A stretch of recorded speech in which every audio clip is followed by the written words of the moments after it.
Halo semuanya, Assalamualaikum warahmatullahi wabarakatuh. Selamat datang di video tutorial jaringan komputer. Pada kesempatan kali ini kita akan belajar mengenai membuat suatu topologi atau belajar jaringan komputer dengan bantuan aplikasi JISCO Packet Tracer. JISCO Packet Tracer ini adalah suatu aplikasi simulator yang dimana kita bisa gunakan untuk membuat suatu topologi sederhana atau topologi yang kompleks pada suatu jaringan komputer. Nah, sebelum kita belajar mengenai pembuatan topologi dengan aplikasi JISCO Packet Tracer, sebelumnya saya akan sedikit penjelasan mengenai apa itu jaringan komputer. Baiklah, jaringan komputer adalah suatu hubungan antara satu komputer atau lebih yang menggunakan protokol jaringan sehingga bisa dapat terhubung satu sama lain dan dapat berbagi file atau berbagi informasi.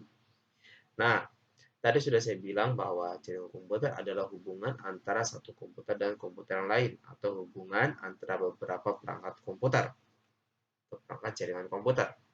Dan dari sini kita bisa lihat ada dua komputer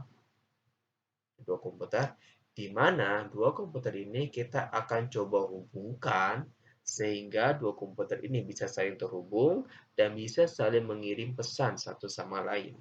Nah, untuk bisa menghubungkannya, kita bisa menggunakan perangkat jaringan komputer. Nah, perangkat jaringan komputer, kita bisa menggunakan perangkat jaringan komputer yang bersifat kabel ataupun bersifat wireless, atau menggunakan wireless, sinyal wireless atau sinyal WiFi. Nah, untuk menghubungkan dua perangkat ini, kita bisa coba contoh menggunakan jaringan kabel. Nah, caranya kita klik saja tombol petir seperti ini, kita klik, lalu kita pilih jenis-jenis kabel. Nah, di sini banyak ya, ada jenis-jenis kabelnya. Ada kabel otomatis, kabel konsol, kabel strike, dan kabel crossover, dan lain-lainnya. Nah, kalau kita ingin menghubungkan dua komputer ini atau dua perangkat yang sama, kita bisa menggunakan kabel cross. Oke, sebelumnya dalam menghubungkan komputer ini, kita bisa menggunakan kabel UTP. Nah, kabel UTP ini terbagi menjadi dua tipe. Ada kabel bertipe strike dan ada kabel bertipe cross. Bedanya apa? Kalau kabel strike itu menghubungkan perangkat yang berbeda atau dua perangkat yang berbeda. Contohnya, ini komputer dengan komputer ya. Bentar, nah coba kalau misalnya ada komputer dengan switch. Dengan switch contohnya. Nah, kalau komputer dengan switch, ini adalah dua perangkat yang berbeda. Satu komputer dan satu switch. Tapi kalau yang ini adalah komputer dengan komputer. Maka dia adalah perangkat yang sama. Nah, kalau kita yang menghubungkan dengan perangkat yang sama, kita bisa menggunakan kabel jaringan atau kabel UTP yang bertipe crossover. Oke, kita klik connection, ya, yang diwakili dengan ikon petir. Lalu kita pilih kabel copper crossover yang ditandai dengan garis hitam putus-putus. Kita klik. Nah, kita klik coba komputernya. Kita pilih PC1, PC0, kita klik. Pilih Fast Ethernet 0. Nah, oke. Lalu kita tarik, kita arahin ke PC1. Kita klik, pilih Fast Ethernet 0. Oke. Fast Ethernet 0 ini buat apa Pak tadi, Pak? Nah, Fast Ethernet ini ibaratnya adalah port LAN atau port kabel UTP atau port kabel LAN yang ada pada komputer. Nah, kalau di CPU ada namanya port LAN. Contohnya seperti ini nih. Kita klik dulu, config, maaf. Nah, ini adalah port Ethernet atau Fast Ethernet. Nah, oke ya. Kita pause lagi. Nah, kalau sudah terhubung dengan kabel, kita melihat ada segitiga hijau atau titik hijau. Ini berarti, ini melambangkan bahwa jaringan kita atau kabel kita sudah bisa terhubung dengan perangkat yang lain. Kalau misalnya berwarna merah, berarti belum bisa terhubung, maka kita harus melakukan konfigurasi atau settingan terlebih dahulu. Tapi kalau sudah terhubung ini, hijau, berarti kita sudah terhubung. Namun, dalam jaringan komputer, selain kita menghubungkan dengan kabel jaringan atau dengan perangkat jaringan komputer, kita harus mempunyai suatu alamat. Contohnya, kalau kita ingin mengirim pesan menggunakan aplikasi WhatsApp ke seseorang, kita harus mempunyai nomor WhatsApp-nya. Kalau kita hanya menggunakan WhatsApp saja, tapi kita tidak mengetahui nomor teleponnya, maka kita tidak bisa saling komunikasi atau saling cetak. Nah, maka dari itu, untuk bisa saling terhubung, untuk bisa saling mengirimkan pesan antara PC 0 dan PC 1, kita harus mempunyai alamat. Nah, alamatnya dalam IP address, dalam komputer adalah IP address. Kalau kita ingin mengirim pesan menggunakan WhatsApp, kita membutuhkan nomor telepon. Tapi kalau di jaringan komputer, kita harus membutuhkan namanya IP address. Oke, itu aja. Jelas sampai sini ya. Nah, dalam IP address ini ada IP address kelas A, terus ada IP address kelas B, dan IP address kelas C. Oke, sebenarnya IP address ini ada 5 kelas, ada kelas A, B, dan kelas C, kelas D, dan IP address kelas E. Namun, umumnya kita bisa menggunakan IP address kelas C, kelas B, dan kelas A. Nah, untuk kita coba memasukkan IP address di jaringan yang sederhana seperti ini, antara PC 0 dan PC 1, kita bisa menggunakan IP address kelas C. Nah, caranya kayak gimana, Pak? Caranya gampang. Kita klik saja komputernya, klik, lalu pilih desktop, lalu pilih IP configuration. Nah, lalu kita masukin di IP address versi 4, IP versi 4 address. Sebelumnya kalau misalnya kalian ada di pilihan di HCP, kalian pilih yang namanya static. Nah, kalau static berarti kita memasukkan IP address kita secara manual. Tapi kalau di HCP, IP address-nya sudah otomatis terisi dengan jaringan komputer. Tapi karena kita menggunakan static, kita memasukkan IP address sendiri. Kita coba yang kelas C ya. Kalau kelas C itu diawali dengan 192, 168, 10.1. Ini oke. Kita sangat aja begini.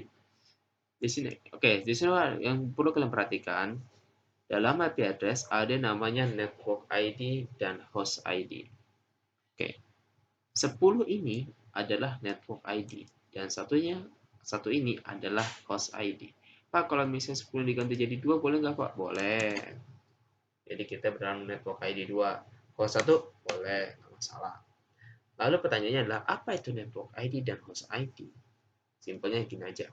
Kalau network ID itu seperti RT. Dalam satu kampung, ada satu RT.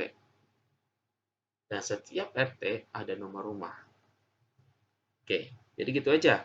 Jadi kita anggap aja PC 0 ini sebagai rumah kita. PC 1 sebagai rumah tetangga kita. Nah, setiap rumah harus mempunyai RT. RT-nya, dia ada di RT berapa. Dan selain RT, dia mempunyai nomor rumah. Kenapa? Nah, kalau misalnya dalam satu rumah tidak ada nomor rumahnya, rumah tidak ada nomor rumah, maka kalau misalnya ada dia atau mengirim paket atau menerima paket, tidak ada nomor rumahnya, maka paket tersebut tidak akan sampai ke rumah orang tersebut. Karena tidak tahu dia nomor rumah berapa, cuma dia nama RT-nya aja. Ya kan? Dan hal itu akan sangat sulit untuk dilakukan pengiriman paket. Maka dari itu, dalam satu jaringan komputer juga harus ada yang namanya host ID dan network ID. Oke, sudah ya.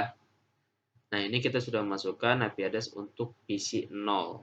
Oke, sekarang kita coba masukkan IP address di PC 1. Nah, PC 1 cara sama yang tadi sudah kita ketik, terus kita klik desktop, pilih desktop, IP configuration, nah kita masukkan IP address-nya. Oke, sebelumnya yang perlu kalian perhatikan kembali, tadi kita sudah memasukkan IP address dengan host ID-nya adalah 1. Maka untuk di PC 0 kita harus bedakan. Dan masuk untuk di PC 1 kita harus bedakan. Dia host ID-nya kita harus bedakan. Kenapa harus dibedakan? Sama seperti tadi. Kita tadi anggap bahwa host ID adalah nomor rumah. Ya kan? Nah, kalau misalnya dalam satu RT ada 2 rumah dengan nomor rumah yang sama, maka paket, kalau misalnya dia menerima paket, akan bingung kurir paketnya. Ini ada nomor rumah yang sama. Harus kirim yang mana nih? Rumah yang satu atau rumah yang dua? Nomor rumahnya sama. Nah, hal seperti jadi kalau misalnya seperti terjadi, maka akan menjadi kesalahan dalam pengiriman data atau pengiriman paket. Makanya untuk bisa membedakan, kita harus bedakan nomor rumahnya atau host ID-nya. Tadi di PC 0 kita sudah memasukkan IP address-nya 1. Maka di PC 1 kita harus memasukkan IP address-nya host ID-nya adalah 2. Oke, selanjutnya juga jangan lupa memasukkan subnet masknya.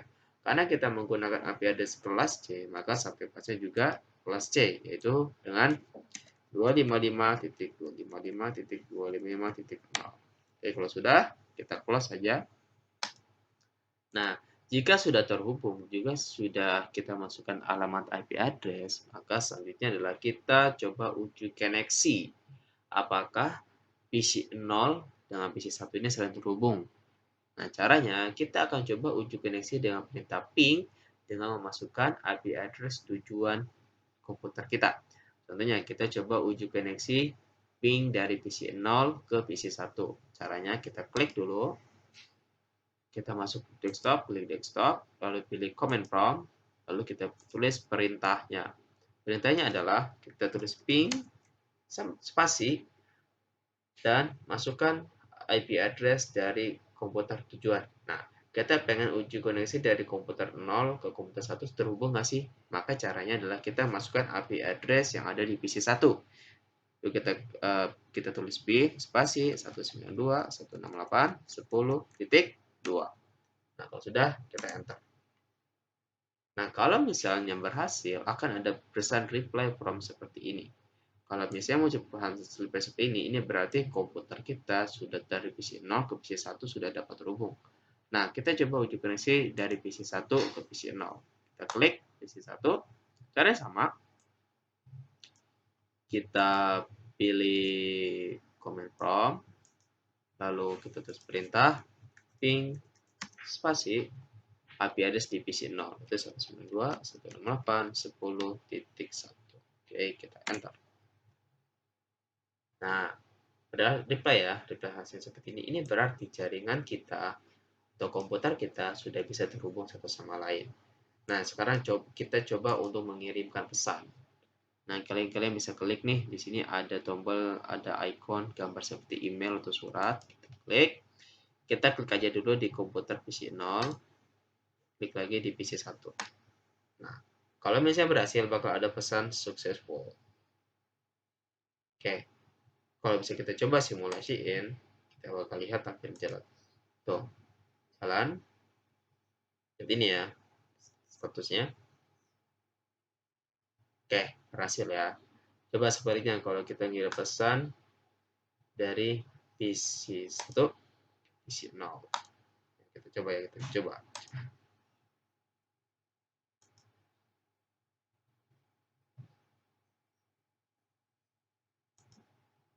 Oke, hasilnya adalah successful. Oke.